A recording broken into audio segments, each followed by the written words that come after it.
Na današnji dan, 13. prosinca 1466. u Firenci je umro Donatello, majstor skulpture u bronci i mramoru, jedan od najvećih talijanskih ranorenesansnih umjetnika.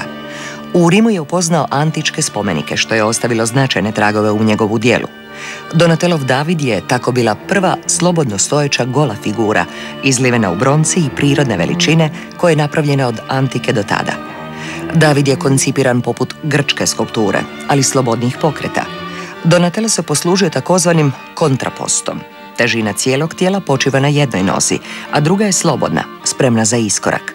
Naime, poslije dugo vremena, tada se već anatomija ljudskog tijela shvaćala jednako precizno kao i prostor, odnosno perspektiva.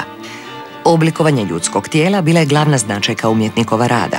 Bez obzira je li radio u bronci ili mramoru, modelirao je fizionomije s individualnim karakteristikama i ostavio širok raspon ljudskih stanja, od mira i harmonije do prave drame. Jedan od kipova koji je Donatello napravio za nišu na pročelju Firentinske katedrale bio je Habakuk, zbog ćelave glave prozvan Locucone. Ujedno, to je bilo njegovo prvo djelo s potpisom, djelo kojemu se obraćao: govori, govori, inače će te vrag odnijeti.